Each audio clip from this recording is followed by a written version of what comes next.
The courtroom was silent, the kind of silence that made every sound seem too loud. The judge, a stern woman with sharp eyes, leaned forward. The jury's faces were a mix of disbelief and dread. On the witness stand sat a small boy, no more than 8 years old. His legs dangled off the high chair, his fingers clutching a stuffed bear he had insisted on bringing. His voice was soft but steady as he pointed to the babysitter, a woman who had once been like family. "She told me not to tell anyone," the boy said, his words echoing in the still room. "But I saw her do it. She hurt them, and she laughed." Gasps filled the room.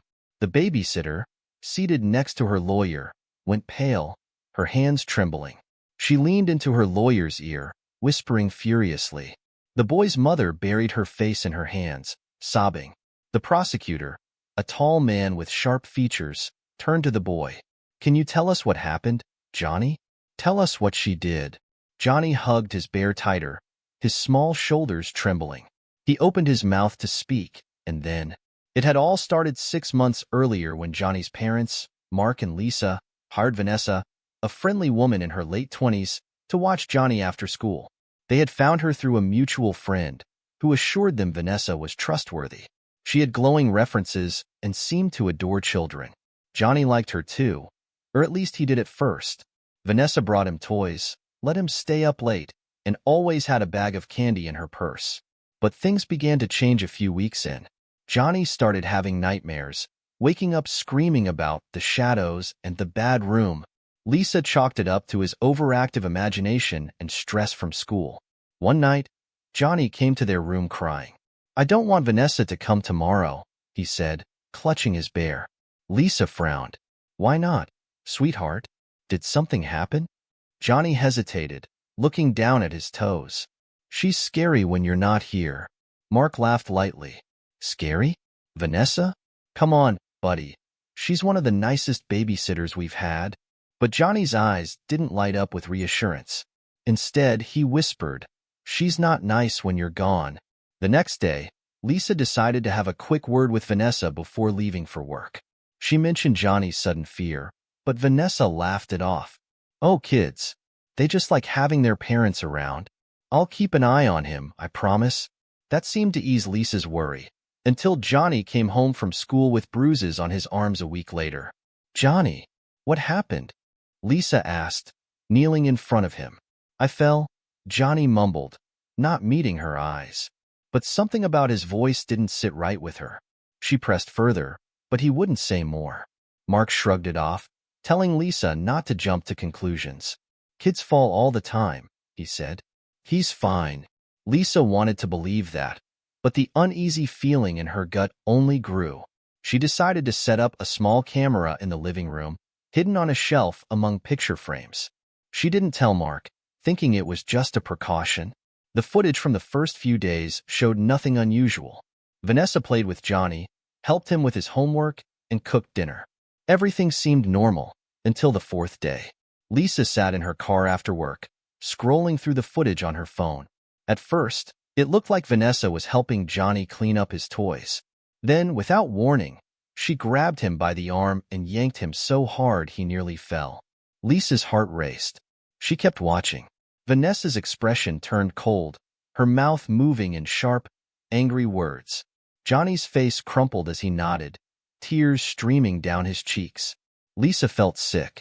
She saved the clip and immediately called Mark. "You need to come home," she said, her voice shaking. Mark didn't want to believe it, but the evidence was right there. That night, the couple confronted Vanessa. She denied everything, her smile tight and her voice calm.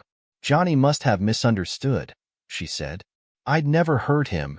Lisa showed her the footage. Vanessa froze, her face turning pale. Then, to their shock, she laughed. "You think that's the worst of it?"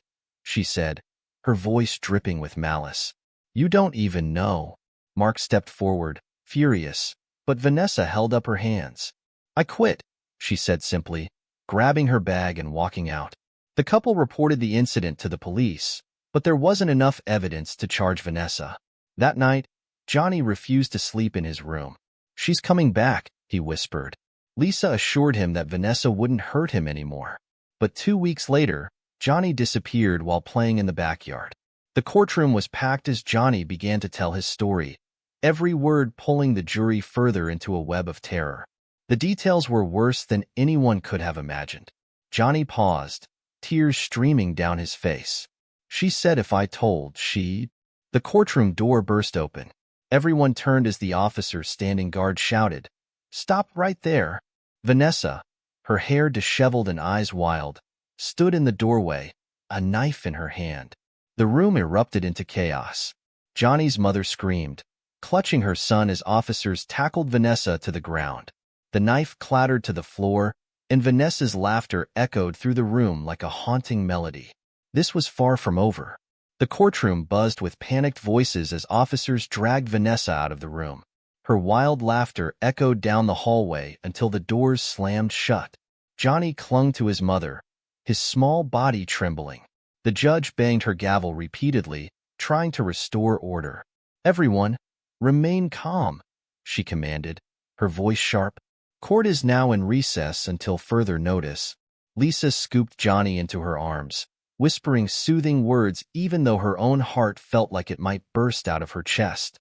Mark was by their side in seconds, wrapping his arms around them both. "Let's get out of here," Mark said, his voice shaking. "We're done for the day." As they exited the courthouse under police escort, reporters swarmed them, shouting questions. Flashing cameras made Johnny bury his face into Lisa's shoulder. She shielded him as best she could while Mark barked at the reporters to back off. Inside the safety of their car, Lisa turned to Johnny. "Are you okay, sweetheart?" Johnny nodded, though his wide eyes told a different story. "I didn't think she'd come back," he whispered. "She's in custody now," Mark said, trying to sound reassuring. "She can't hurt you anymore." But the look Johnny gave them was haunting. "You don't understand," he said softly. "She promised she'd come back, and she always keeps her promises." The day Vanessa had kidnapped Johnny was burned into their memories like a nightmare that wouldn't fade. It was a sunny afternoon, and Lisa had been inside making a phone call while Johnny played in the backyard. She had looked out the window every few minutes to check on him, and everything seemed fine, until it wasn't. When Lisa glanced outside after finishing her call, Johnny was gone. His toys were scattered across the grass, his little shoes left behind. Panic surged through her as she ran outside, screaming his name. Mark called the police while Lisa searched the neighborhood, her mind racing with worst-case scenarios. Hours later, an officer called to inform them that Johnny had been found wandering along a dirt road miles from their house. He was barefoot, covered in scratches, and clutching his stuffed bear. When they picked him up from the station, Johnny refused to talk about what had happened. She said not to tell. He whispered to Lisa one night, his voice trembling. Or she'd come back. Lisa pressed him for answers, desperate to understand. But Johnny would only say that Vanessa had taken him somewhere dark and cold, a place where he wasn't allowed to cry. Months passed, and life tried to return to normal, but the scars of that day lingered. Johnny's nightmares grew worse, and he became withdrawn, refusing to go outside alone.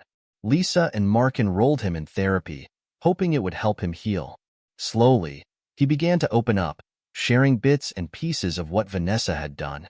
Then came the day he told his therapist about the basement. "She put me there when I wouldn't listen," Johnny said. "She said I had to learn a lesson." Lisa had been listening through the door when she heard that. Her stomach turned, and she rushed into the room, tears streaming down her face. "Johnny, what basement?" she asked. "The one under her house," he replied, as if it were the most obvious thing in the world. There were other kids there too. That revelation changed everything. The police launched an investigation into Vanessa's home, uncovering a hidden room in the basement.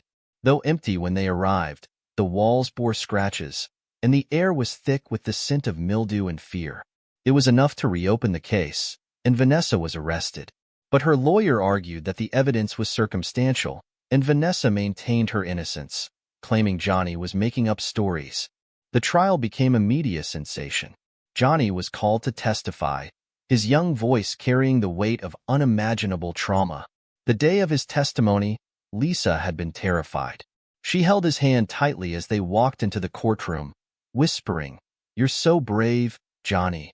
You're going to help a lot of people." Johnny nodded, though he didn't look convinced. He took the stand, his small frame dwarfed by the oversized chair.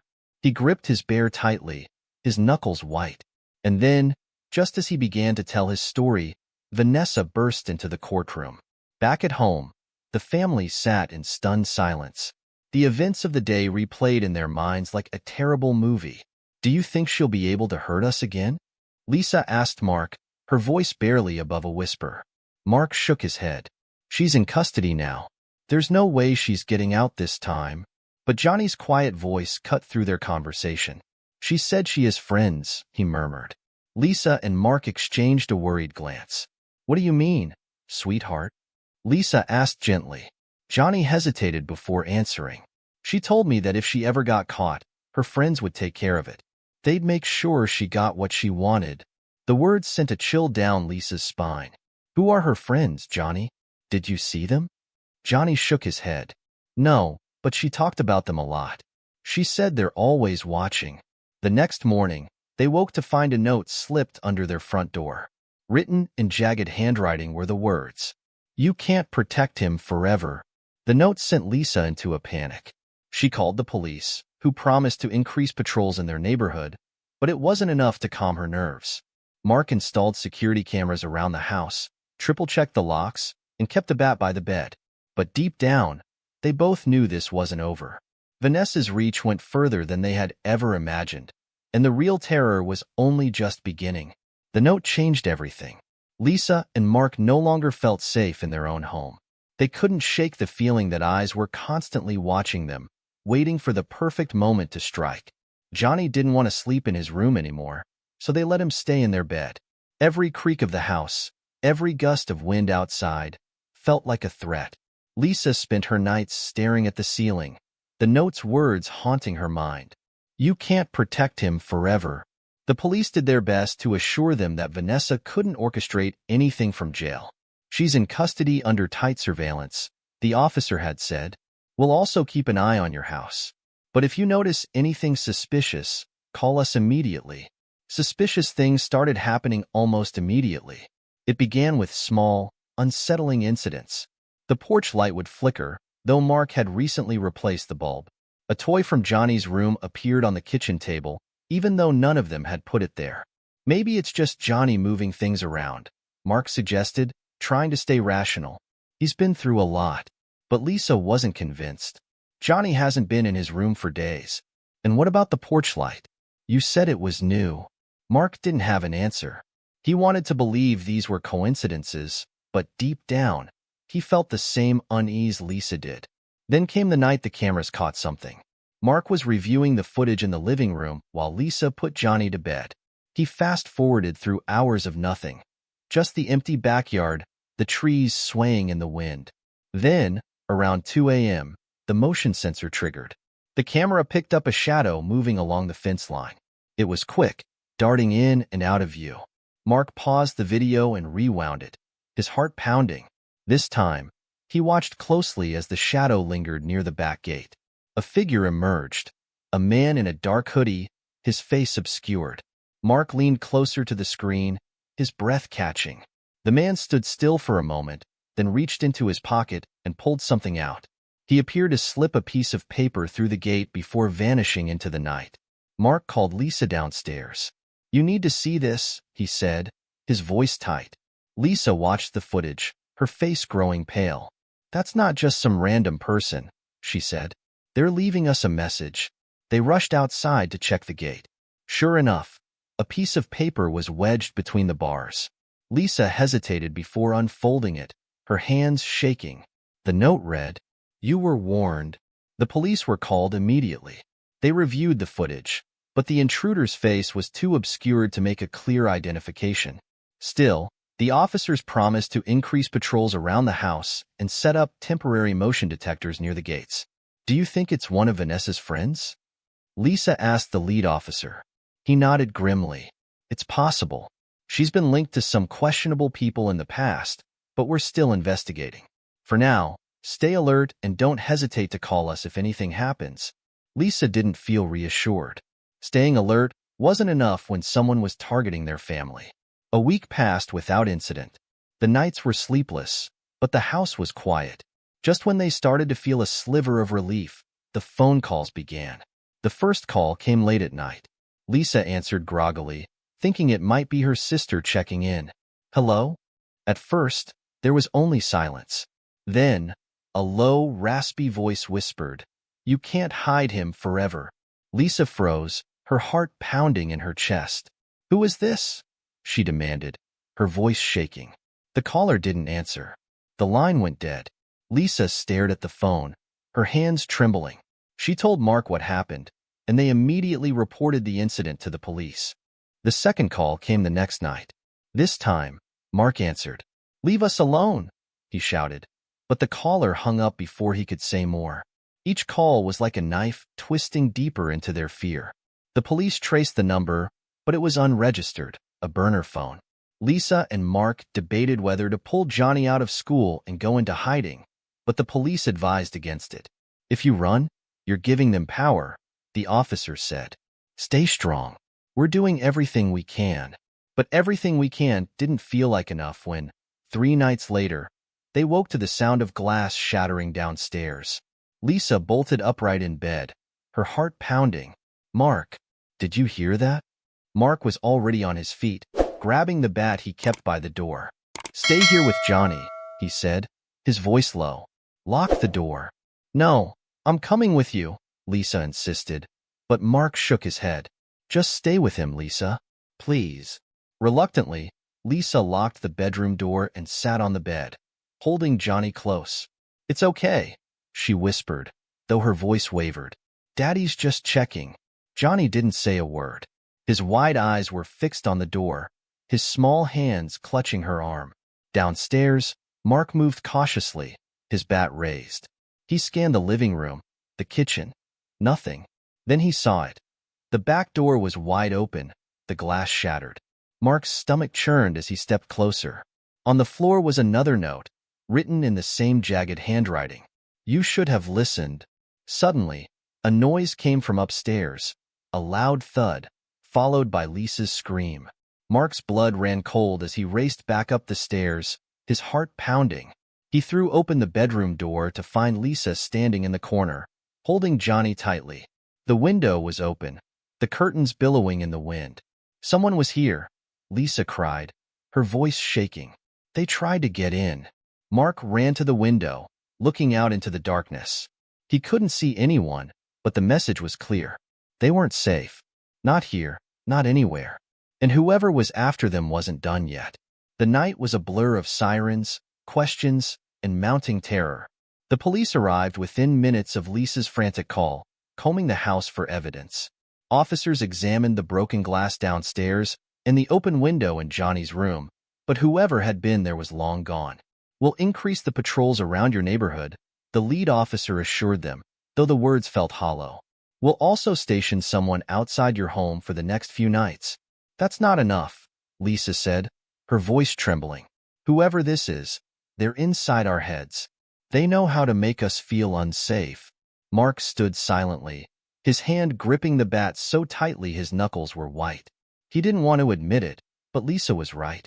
This wasn't just about physical safety anymore. This was psychological warfare. Johnny, still clutching his bear, sat on the couch, his face pale. He hadn't spoken since the incident, his wide eyes fixed on the floor. "Johnny," Lisa said softly, kneeling in front of him. "Did you see who it was? Did they say anything to you?" Johnny shook his head but didn't lift his gaze. Then, in a barely audible whisper, he said, "It wasn't her." Lisa froze. "What do you mean? It wasn't Vanessa?" Johnny nodded. "It was a man. He was watching me from the window," he said. "He'd take me back to the basement if I told."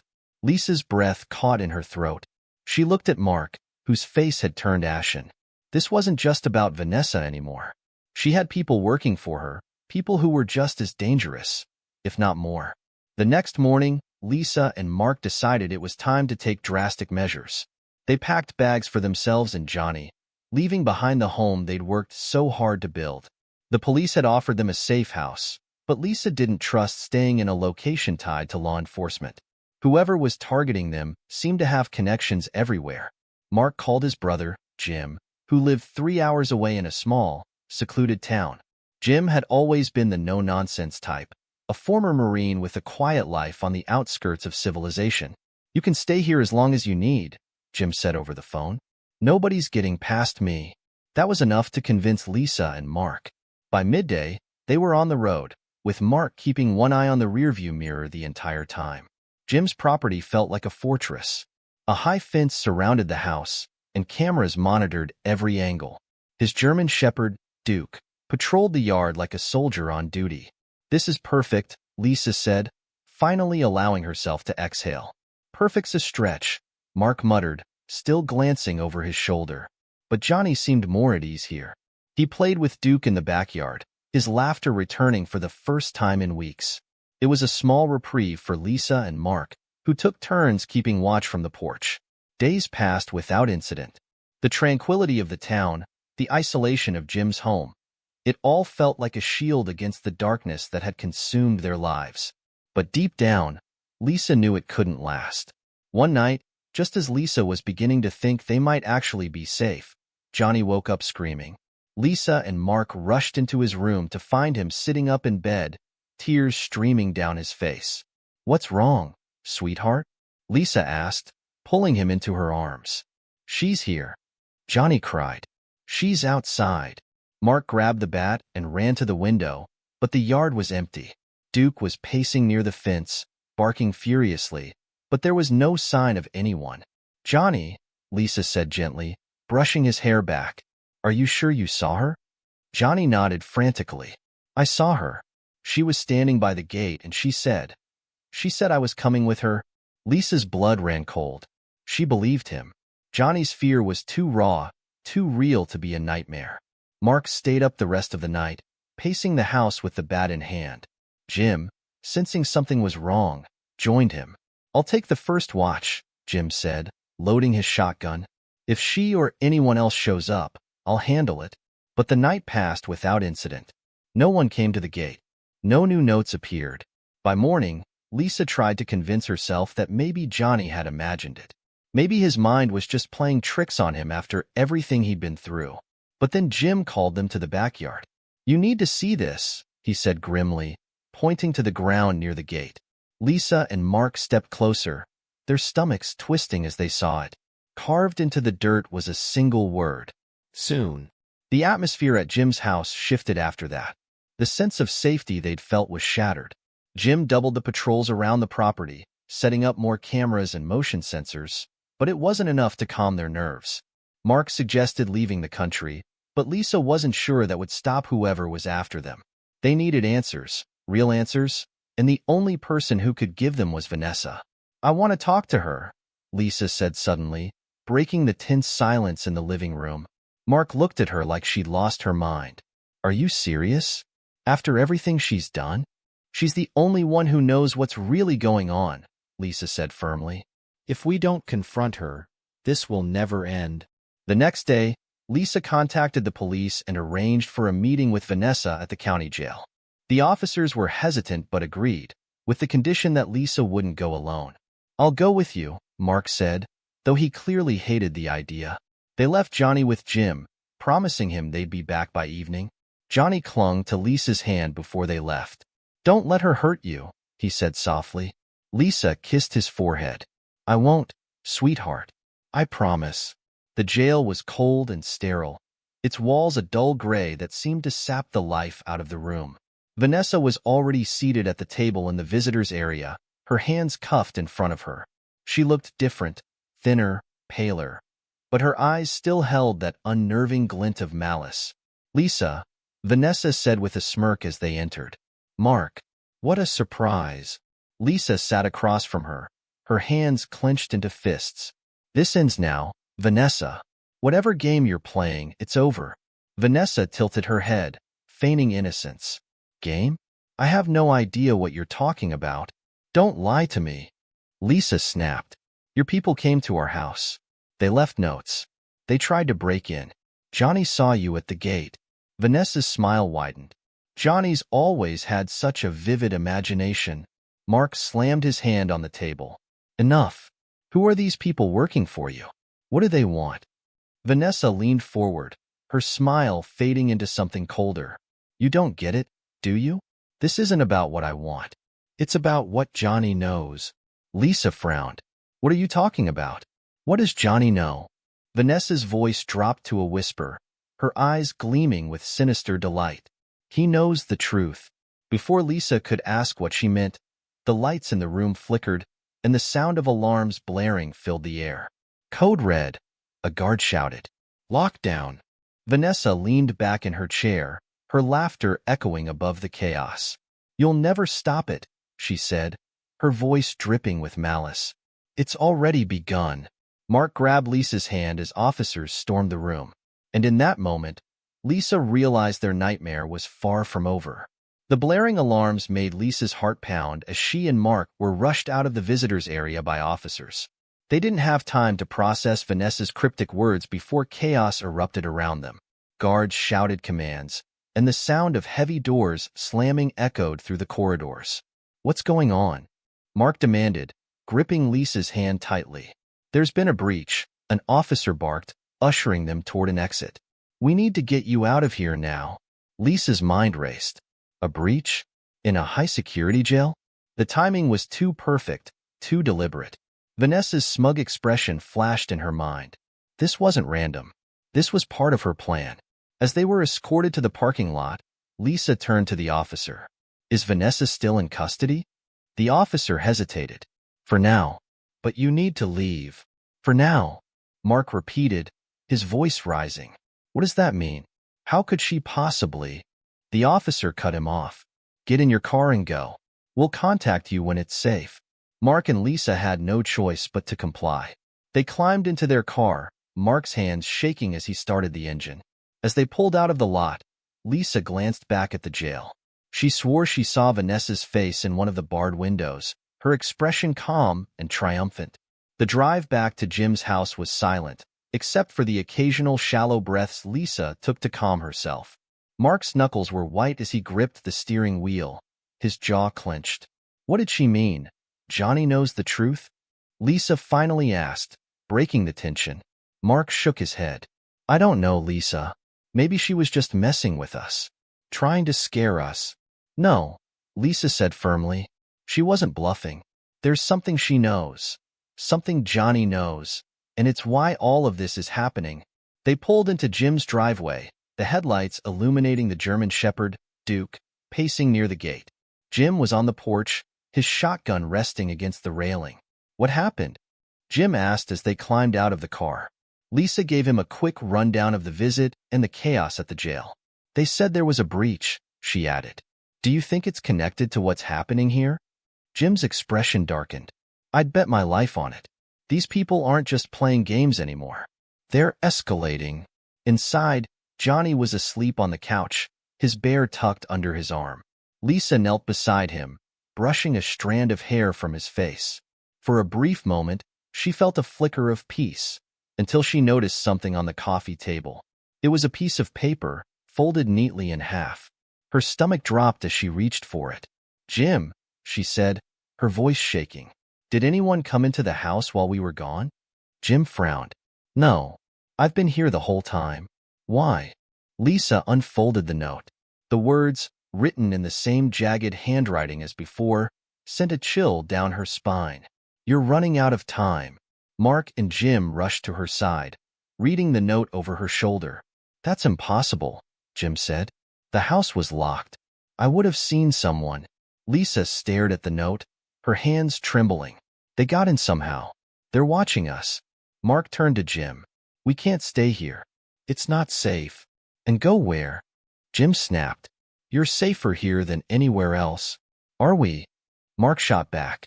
Because they keep finding us, no matter where we go. Jim rubbed his temples, clearly frustrated. Let's focus on tightening security. Cameras, locks, patrols. I'll make sure nothing gets in or out. But Lisa wasn't listening. She was staring at Johnny, her mind replaying Vanessa's words.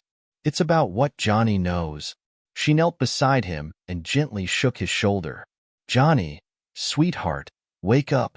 Johnny stirred, blinking sleepily. Mom, I need you to tell me the truth. Lisa said softly. Do you know what Vanessa meant when she said you know something? Johnny sat up, clutching his bear. He looked around the room nervously, as if someone might be listening. She told me a secret, he whispered. Lisa's breath caught. What secret, baby? Johnny hesitated, his eyes welling with tears. She said I wasn't supposed to know, that if I told anyone, the shadows would come. Lisa exchanged a worried glance with Mark. Johnny, it's okay, she said gently. You can tell us. We'll protect you. Johnny sniffled, hugging his bear tighter. When she took me to the basement, I heard her talking to someone on the phone. She said I was special, that I was the only one who could open the door. Lisa frowned. What door? Johnny shook his head. I don't know, but she said they'd do anything to get me back, even hurt people. Mark stood frozen, his face pale. This doesn't make any sense, he said. What door? What does she think Johnny can do? Lisa didn't have an answer. But one thing was clear. Johnny was at the center of this nightmare, and they were running out of time to figure out why. That night, as the house settled into an uneasy silence, Lisa lay awake, staring at the ceiling. Her mind raced with questions. What door was Vanessa talking about? Why was Johnny so important to her? She was about to get up and check on Johnny when she heard it. A soft tapping on the window. Lisa froze, her heart pounding. She turned her head slowly toward the sound. The curtains were drawn, but the faint outline of a figure was visible against the glass. Mark, she whispered, shaking him awake. Someone's outside. Mark grabbed the bat and motioned for Lisa to stay put. He crept toward the window, his movements slow and deliberate. The tapping stopped. As he pulled back the curtain, his body tensed. Lisa held her breath. Is anyone there? She whispered. Mark didn't answer right away. Then, in a voice barely above a whisper, he said, Lisa, you need to see this. She joined him at the window, her heart racing. Outside, in the faint moonlight, she saw what had caught Mark's attention. Carved into the wooden frame of the window were 3 words. He belongs to us. Before they could react, the motion sensor lights in the backyard flickered on, illuminating a figure standing just beyond the fence. It was Vanessa. Lisa gasped, her hand flying to her mouth. How is she here? Mark didn't wait for an answer. He grabbed his phone to call the police, but as he turned back to the window, Vanessa was gone. The only thing left was the faint echo of her laughter in the wind. The police arrived minutes later, their flashing lights cutting through the dark countryside. Officers searched the property and the surrounding area, but there was no sign of Vanessa. Lisa paced the living room, her arms crossed tightly as she fought to keep her panic in check. She can't be here, Mark said for the 100th time, as if repeating it would make it true. She's in jail. We saw her. Lisa shook her head. We thought she was in jail. But after tonight, how can we be sure? What if she escaped during the breach? The lead officer, a no-nonsense woman named Detective Harper, stood by the window where the ominous words were carved. We'll confirm her whereabouts immediately, she said. But even if she's still in custody, it's clear her network is active. Someone's working for her. She's not just working with them, Lisa said, her voice trembling. She's controlling them. Detective Harper's sharp eyes softened slightly. We'll get to the bottom of this, Mrs. Callahan. For now, I'm assigning 2 officers to stay here overnight. You're not alone in this. But the reassurance rang hollow. Vanessa's reach felt limitless, her presence a shadow that loomed even when unseen. The next morning brought little relief. Lisa barely slept, and when she did, she dreamt of dark basements and faceless figures whispering Johnny's name. Jim, ever the pragmatist, spent the early hours reinforcing the house's security. They'll have to get through me and Duke to get to this family, he said, his voice full of grit. Mark tried to focus on comforting Johnny, who had become increasingly withdrawn. Buddy, he said softly, kneeling in front of him, we're going to keep you safe, okay? No one is going to take you away. Johnny nodded, but didn't meet his father's eyes. Instead, he whispered, she's always watching. The words sent a chill through Mark. What do you mean, Johnny? Johnny clutched his bear tightly. Even when we can't see her, she can see us. She told me so. Meanwhile, Lisa couldn't shake the feeling that time was running out. She replayed Vanessa's cryptic message in her mind. Johnny knows the truth. He's the only one who can open the door. She decided to press Johnny for more details. Sitting down with him in the living room, she kept her voice calm and steady. "Sweetheart, I need you to tell me everything you remember about what Vanessa said. It's really important." Johnny hesitated, looking at the floor. "She said I was special," he murmured. "That I could do something nobody else could. She said I was a key." "A key?" Lisa repeated, confused. "A key to what?" Johnny shook his head. "She didn't say, but she kept talking about the door. She said I'd know it when I saw it." Lisa tried to hide her frustration. The more Johnny revealed, the less sense it seemed to make. "Do you remember anything else? Did she ever show you this door?" Johnny's face darkened. "No, but she said they'd find it. And when they did, they'd take me back to open it." Lisa's stomach twisted. She wanted to believe this was all some elaborate manipulation on Vanessa's part, a way to instill fear and control. But Johnny's trembling voice and haunted eyes told her this was no fantasy. By midday, Detective Harper returned with grim news. "Vanessa is still in custody," she said. "She didn't escape during the breach." Mark frowned. "Then how do you explain what we saw last night?" "Lisa and I both saw her." Harper sighed. "It's possible someone is impersonating her to intimidate you. We're looking into her known associates." Lisa shook her head. "It wasn't just someone who looked like her. It was her." "I know it." Harper hesitated. "There's something else you should know. Vanessa's behavior in custody has changed. She's refusing to eat, refusing to speak. The only thing she's done is scribble something on the walls of her cell." "What did she write?" Lisa asked, her voice tight. Harper's eyes narrowed. 3 words, "He is mine." The room fell silent. Lisa felt like the ground was crumbling beneath her feet. That night, Lisa couldn't shake the feeling that something was about to happen. The tension in the house was suffocating, every creak of the floorboards making her jump. Mark sat by the window, the bat resting against his knee. Jim patrolled the property with Duke, the dog's ears pricked as if he sensed the danger. Lisa stayed in Johnny's room, watching him sleep. He looked so small, so fragile. The weight of protecting him felt unbearable. Around midnight, the motion detectors outside the house went off, triggering the floodlights. Lisa's heart leapt into her throat. She grabbed her phone and called Mark. "What is it?" he asked, already moving toward the backyard. "The lights," she said. "Something's out there." Mark and Jim met in the yard, their flashlights sweeping across the property. Duke growled, his body tense as he faced the tree lean. "Who's there?" Jim shouted. "Show yourself." For a moment, there was nothing but silence. Then, from the shadows, a voice drifted toward them. A woman's voice, soft and familiar. "You can't hide him forever." Lisa, watching from Johnny's window, gasped. It was Vanessa's voice. Mark stepped forward, his grip tightening on the bat. "Show yourself," he yelled. The voice laughed, echoing through the trees. "You'll bring him to me, one way or another." And then, as quickly as it began, the voice was gone. Duke stopped growling, and the floodlights returned to their steady glow. Mark and Jim exchanged a glance. "She's playing with us," Jim said, his voice low. "But she's close. I can feel it." When they returned to the house, Lisa met them at the door, her face pale. "It was her," she said. "I heard her." Mark pulled her into a hug, his own fear barely contained. "We'll stop her," he said. "We'll end this." But as the night stretched on, Lisa couldn't shake the feeling that Vanessa's words were more than a threat. They were a promise. At 3 a.m., the house erupted in chaos. Johnny screamed, his voice piercing the silence. Lisa and Mark rushed to his room to find him standing in the corner, pointing at the window. "She's here," he cried. "She's inside." Lisa froze. The window was wide open, the curtains billowing in the cold wind. And on the floor, in the faint moonlight, lay Johnny's bear, ripped to shreds.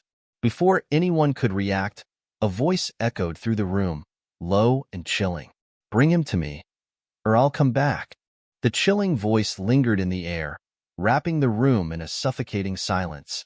Lisa grabbed Johnny and pulled him into her arms, shielding him as Mark and Jim stormed into the room. Mark held his bat like a weapon, his eyes darting around the space, while Jim's flashlight swept over every corner. "Lisa, get Johnny out of here," Mark said, his voice steady despite the panic in his eyes. "No," Lisa said, her grip tightening on her son. "I'm not leaving you." Mark looked at her, then back at the open window. He stepped closer, leaning out into the cold night air. The backyard was empty, bathed in the eerie glow of the floodlights. Whoever, or whatever, had been there was gone. Jim crouched near the shredded bear, his jaw tightening. "This wasn't just a scare tactic," he said. "This is a warning." Lisa's voice cracked. "A warning for what?" Jim stood, his face grim. "They're telling us what's next. If we don't give them Johnny, they'll keep coming." The rest of the night was a blur. The police were called again, arriving in force this time. Officers combed the property, but no evidence was found beyond the destroyed bear and the open window. It was as if Vanessa, or whoever was behind this, had vanished into thin air. Detective Harper arrived just before dawn. She stood in Johnny's room, her arms crossed as she surveyed the scene. "They're escalating," she said, her tone cold and professional. "We're out of time. We need to figure out what they want." "They want Johnny," Lisa said, her voice trembling. "That's all they've ever wanted." Harper nodded. "But why? What makes him so important?" "We need answers, and we need them now." Mark clenched his fists. "Vanessa knows. She's the one pulling the strings." "We've tried questioning her," Harper replied. "She refuses to talk, except for the scribbling on her walls." "But I can try again." Lisa shook her head. "Let me talk to her." Harper raised an eyebrow. "That's not a good idea." Lisa's voice hardened. "She wants me there. She wants me to be afraid." "Fine. I'll go. But this ends tonight." The ride to the jail felt endless. Lisa stared out the window, her mind racing with everything Vanessa had done. Every threat, every chilling word, had led to this moment. She had to confront her. When she arrived, Harper accompanied her into the visitors area. The sterile gray walls and harsh fluorescent lights made the place feel even colder than before.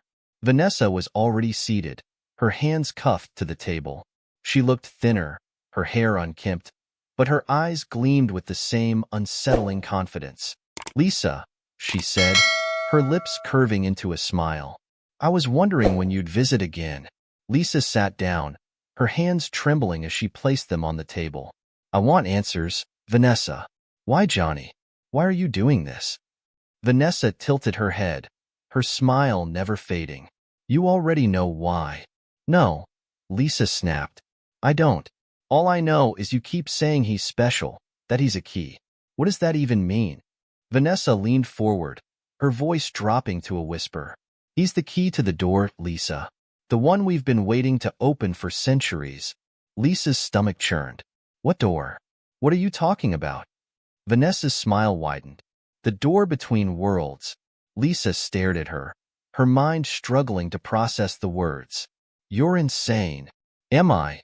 Vanessa said, her voice calm and measured. "Think about it. Why else would I go to such lengths?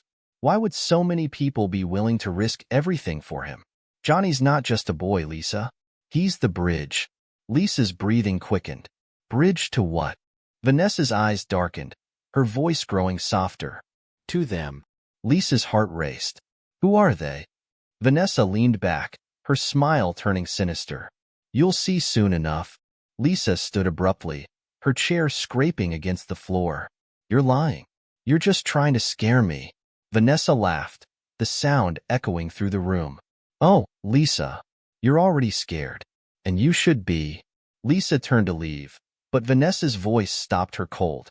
"You can't protect him forever. They're already here." Lisa returned to Jim's house, her mind swirling with Vanessa's cryptic words. She didn't want to believe any of it, but deep down, a part of her feared it was true. What if Johnny really was the key to something far bigger than they could understand? When she walked through the door, Mark was waiting. "What did she say?" he asked. Lisa hesitated, unsure of how to explain. "She said, Johnny is a bridge." A key to something they've been waiting for. Mark frowned.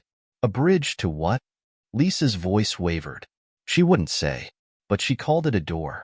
Something between worlds. Mark's face darkened. That's ridiculous. Is it? Lisa shot back. Think about everything that's happened. The notes, the threats, the people working for her. What if this isn't just about revenge? What if it's something bigger? Mark didn't have an answer. That night, as the family tried to piece together their next move, the air in the house grew heavy. The tension was palpable, each member of the household on edge. At 2 a.m., the motion sensors went off again, triggering the floodlights. This time, the lights revealed more than just shadows. 3 figures stood outside the gate, their faces obscured by dark hoods. One of them stepped forward, holding up a piece of paper. Slowly, they pinned it to the gate before disappearing into the woods. Jim and Mark rushed outside, guns drawn, while Lisa stayed in the house with Johnny. When Mark returned with the note, his face was pale. "What does it say?" Lisa asked, her voice trembling. Mark handed her the paper. The message was short, but it hit like a punch to the gut. "The door opens tomorrow." Lisa felt her knees buckle. She grabbed Mark's arm for support, her eyes filling with tears. "What do we do?" Mark stared at her, his jaw clenched. "We stop them, whatever it takes." Lisa glanced at Johnny, who was sitting silently on the couch, his bear replaced by Duke at his side. He looked up at her, his small voice cutting through the tension. "They're coming for me, aren't they?" Lisa knelt beside him, her hands on his shoulders. "No, sweetheart. We won't let them." But even as she said the words, she wasn't sure she believed them. The next morning brought an eerie calm, as if the world was holding its breath. Lisa woke to the sound of Duke growling softly at the front door, his body tense and alert. The note from the night before still sat on the kitchen counter. Its chilling message burned into her mind. "The door opens tomorrow." Mark and Jim were already awake, their faces grim as they finalized plans for the day. Mark had set up additional cameras around the property, while Jim laid out an arsenal of weapons on the dining table, everything from shotguns to a hunting knife. "This is overkill," Lisa said, her voice shaky. Jim didn't look up as he loaded a rifle. "This isn't overkill. This is survival." Mark placed a hand on her shoulder. "We'll do whatever it takes to keep Johnny safe." Lisa nodded, though her stomach churned with unease. She glanced at Johnny, who sat in the corner of the living room, drawing on a piece of paper. He was quiet, too quiet. "What are you drawing, sweetheart?" she asked gently. Johnny held up the paper. It was a crude sketch of a large door, surrounded by dark, shadowy figures. In the center of the door was a keyhole. Lisa's heart sank. "Where did you see this, Johnny?" "In my dreams," he said softly. "The door is in my dreams." Lisa exchanged a worried glance with Mark. "Did Vanessa ever show you something like this?" Johnny shook his head. "No, but she talked about it. She said I'd know it when I saw it." By midday, the house felt like a fortress. Jim had placed motion detectors along the fence line and stationed himself on the porch with Duke at his side. Mark kept pacing the living room, glancing at the monitors connected to the security cameras. Lisa stayed with Johnny, her nerves fraying with every passing hour. She tried to distract him with books and games, but his focus kept drifting back to the door in his drawing. "Mom," he said quietly, "what if I'm supposed to open it?" Lisa froze. "Why would you think that?" Johnny looked down at his hands. "Because that's what they want. They don't care about you or Dad or Uncle Jim. They only care about me." Lisa knelt beside him, her hands trembling as she cupped his face. "Johnny, listen to me. You don't have to do anything they want. We're going to keep you safe." "But what if they hurt you?" he whispered, his eyes filling with tears. "What if they hurt everyone?" Lisa hugged him tightly, fighting back her own tears. "They won't. We won't let them." As the sun dipped below the horizon, the tension in the house became unbearable. Every creak of the floorboards, every rustle of the wind outside, felt like an impending threat. Then, just after midnight, the motion detectors went off. The floodlights snapped on, illuminating the front yard. Jim was the first to move, grabbing his shotgun as Duke barked furiously. "Stay inside," Jim barked, slamming the front door behind him as he stepped out onto the porch. Mark and Lisa watched from the window, their hearts pounding. Outside, 3 figures stood at the gate, their hoods obscuring their faces. They didn't move, didn't speak. They just stood there, as if waiting for something. Jim aimed his shotgun at the closest figure. "This is private property," he shouted. "Leave now, or I'll shoot." The figure stepped forward, slowly lowering their hood. It was a man in his 30s, his face pale and gaunt. His eyes were lifeless, his expression eerily calm. "We're not here to hurt you," the man said, his voice monotone. "We're here for the boy." Jim cocked the shotgun. "Over my dead body." The man didn't flinch. "That can be arranged." Before Jim could react, the man raised his hand. A low, rumbling sound filled the air, and the ground beneath Jim's feet began to tremble. Duke barked wildly, his fur bristling, but the dog quickly retreated, whimpering as the rumbling intensified. Lisa screamed as the floor of the living room shook violently, knocking books and pictures off the shelves. Mark grabbed her arm, pulling her and Johnny away from the window. "What's happening?" Lisa cried. Mark didn't answer. He was staring out the window, his face pale. The 3 figures at the gate were no longer standing still. They were moving in unison, their hands raised toward the house. A deep, guttural sound echoed through the night, like the roar of something ancient and massive. The floodlights flickered, then went out, plunging the yard into darkness. And then, the front door exploded inward. The force of the blast threw Mark and Lisa to the floor. Johnny screamed, clinging to Lisa as debris rained down around them. Through the smoke and chaos, the 3 figures stepped into the house. Their eyes glowed faintly in the darkness, their movements slow and deliberate. Mark scrambled to his feet, grabbing the bat. "Stay back," he shouted, swinging it wildly. One of the figures raised a hand, and Mark froze mid-swing. His body stiffened, his arms locked in place as if an invisible force held him. The bat fell to the floor with a heavy thud. Lisa clutched Johnny, her mind racing. "What do you want?" she demanded, her voice shaking. The man who had spoken earlier stepped forward. "The boy," he said simply. "Bring him to the door." Lisa shook her head, tears streaming down her face. "No, you can't have him." The man tilted his head, as if studying her. "It's not your choice." Behind him, the other 2 figures moved toward Johnny. Lisa screamed, holding him tighter. "Stay away from him." Just as they reached for Johnny, a deafening gunshot rang out. One of the figures stumbled, collapsing to the floor. Jim stood in the doorway, his shotgun raised. "You picked the wrong house," he growled. The remaining 2 figures turned toward him, their glowing eyes narrowing. Jim fired again, but this time, the shot stopped midair. The pellets hung suspended, shimmering like sparks, before dropping harmlessly to the floor. Jim's face twisted in confusion. "What the?" Before he could react, one of the figures raised a hand, and Jim was thrown backward into the wall. He hit the ground with a sickening thud, the shotgun skittering across the floor. The man turned back to Lisa. "Enough games," he said. "The boy comes with us. Now." Lisa's heart pounded as she clutched Johnny. "Over my dead body," she whispered. The man's lips curled into a cruel smile. "That can be arranged." As he reached for Johnny, the entire house shook again, this time with an even greater force. The floor cracked, and a blinding light burst through the fissures. And then, from somewhere deep beneath the earth, a voice spoke, low, guttural, and impossibly old. "The door is ready." The house quaked violently as the deep, guttural voice reverberated through the air.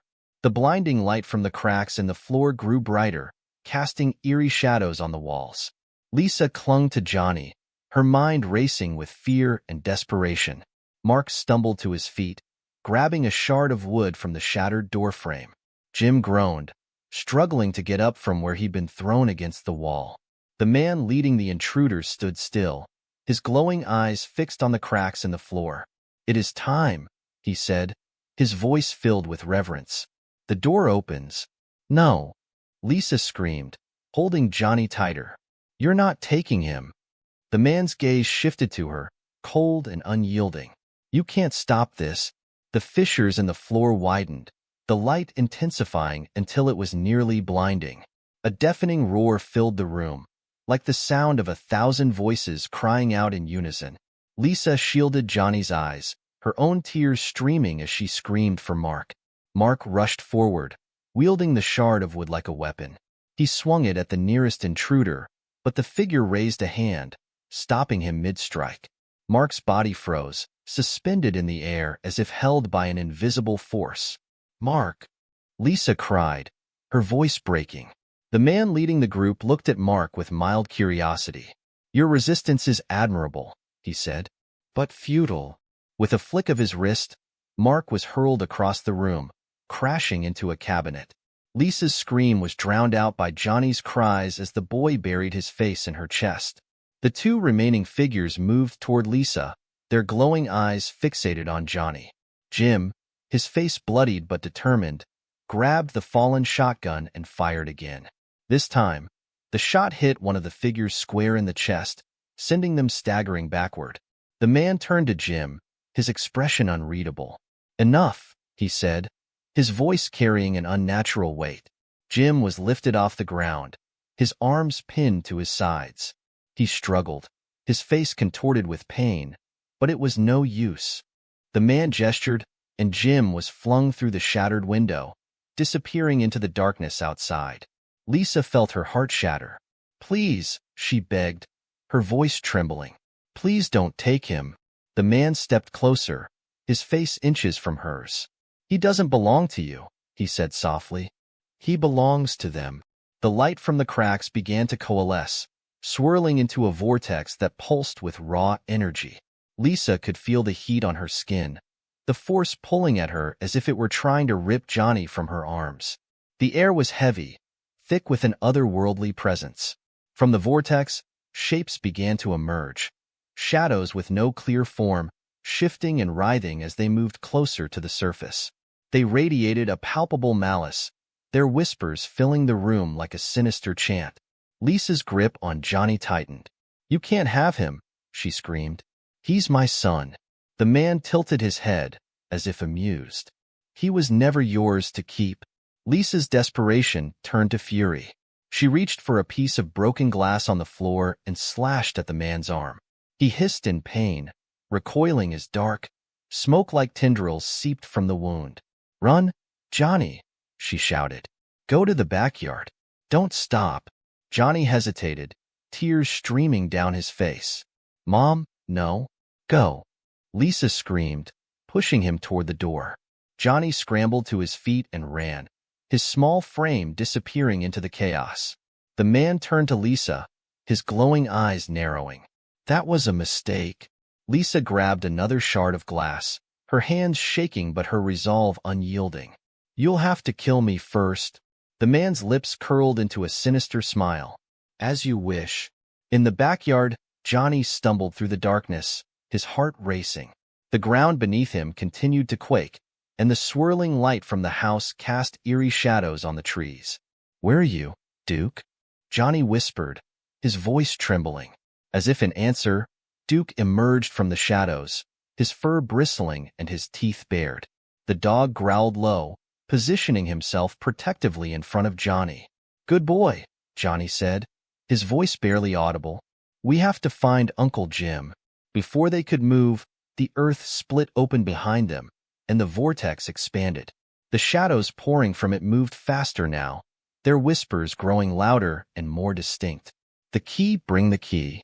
Johnny froze, his body trembling as the whispers seemed to invade his mind. He clutched his head, tears streaming down his face. "Stop it! Stop!" Duke barked furiously, snapping at the shadows, but his growls seemed to have no effect. The shapes loomed closer, their forms twisting into grotesque, inhuman figures. "Johnny!" A voice called from the darkness. Johnny turned to see Jim limping toward him, his face bloodied but his shotgun still in hand. "Get behind me!" Jim shouted. Johnny ran to Jim, clutching his leg as the shadows swarmed around them. Jim fired shot after shot, each blast illuminating the chaos in brief, blinding flashes. But for every shadow that dissipated, two more emerged. We can't hold them off. Jim shouted. We have to move. Where's Mom? Johnny cried. She's buying us time, Jim said, his voice tight. But we need to go. Now. Back in the house, Lisa was losing ground. The man advanced on her, his movements calm and deliberate. The shadows from the vortex were everywhere, twisting around her like living things. You can't stop this, the man said, his voice almost gentle. You've already lost. Lisa gritted her teeth, clutching the shard of glass. Not while I'm still breathing. The man smiled, a cold, empty smile. That can be arranged. Before he could strike, a deafening roar filled the room. The vortex surged, and a massive shadow began to emerge. A creature larger than anything Lisa could have imagined. Its glowing eyes burned like embers, and its voice shook the very foundation of the house. The key! Bring me the key. The man dropped to his knees, bowing before the creature. It is done, he said reverently. The boy will be yours. Lisa stared in horror as the creature's gaze turned to her. Its voice echoed through her mind, a terrible, inescapable sound. You cannot fight fate. Tears streamed down Lisa's face as the creature raised a massive, shadowy arm, preparing to strike. She closed her eyes, bracing for the end.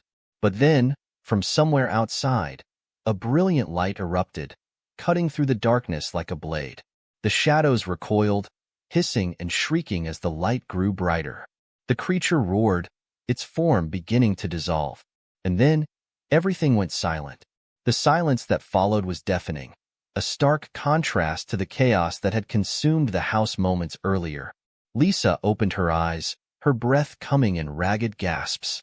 The vortex had vanished, leaving the room eerily still.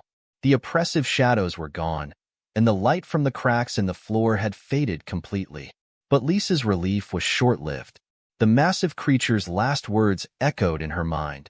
You cannot fight fate. She stumbled to her feet, her body trembling. The man who had led the intruders was gone, leaving behind only a faint trail of dark smoke.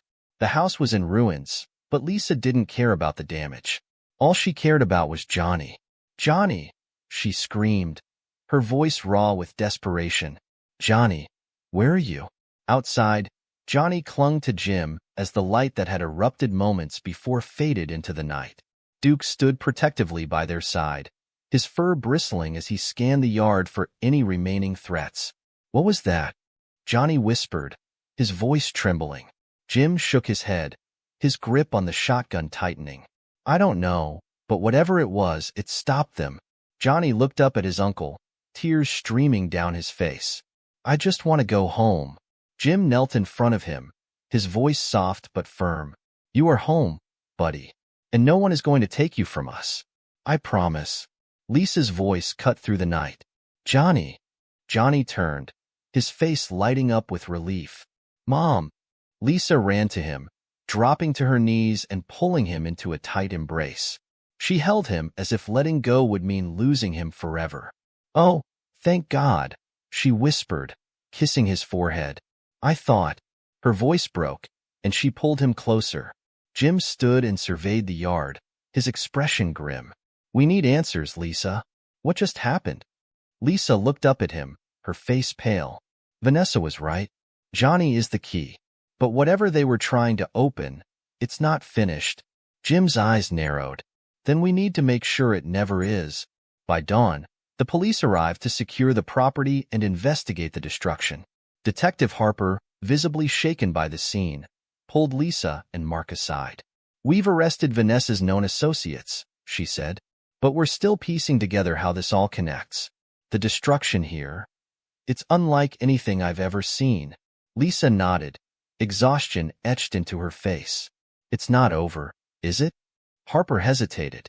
I wish I could say yes, but the people behind this, they're not going to stop. Not as long as they believe Johnny is the key to whatever they're after. Mark's jaw tightened. Then we'll stop them ourselves if we have to. Harper looked at him, her expression somber. You're going to need more than determination. You're going to need help. That evening, as the family tried to piece their lives back together, Lisa sat with Johnny in his room. The boy was quiet, his small hands clutching Duke's fur as the dog rested beside him. "Mom," Johnny said softly, breaking the silence. "Yes, sweetheart." Johnny hesitated, then looked up at her with wide, tear-filled eyes. "Why me? Why am I the key?" Lisa's heart ached at the question. She wanted to tell him everything would be okay, that they would figure it out. But she couldn't lie to him. Not after everything they had been through. "I don't know, Johnny," she said, brushing a strand of hair from his face. "But I do know one thing. You're stronger than they think. And as long as I'm here, I'll never let them take you." Johnny nodded, but his eyes were still filled with uncertainty. "What if they come back?" Lisa hugged him tightly. "Then we'll fight them together." Days turned into weeks, and the family worked to rebuild their lives. Jim stayed with them, turning the house into a near-impenetrable fortress. The police increased patrols in the area, and Detective Harper kept in constant contact, sharing updates on the investigation. But the lingering fear never truly faded. Every shadow, every creak of the house, felt like a reminder that the battle wasn't over. Late one night, as Lisa lay awake, she felt a chill in the air. She sat up, her heart racing as she listened to the silence. Then, faintly, she heard it, a voice, soft and distant, whispering from somewhere deep in her mind. "The door will open again." Lisa's body tensed, but she refused to give in to the fear. She slipped out of bed and walked to Johnny's room. He was fast asleep, Duke curled up at his feet. She leaned down and kissed his forehead, her resolve hardening. They would fight. No matter how many times the shadows came, no matter how many doors they tried to open, Lisa knew one thing. They would never take her son. And as the night stretched on, Lisa sat by Johnny's bed, watching over him, ready for whatever came next.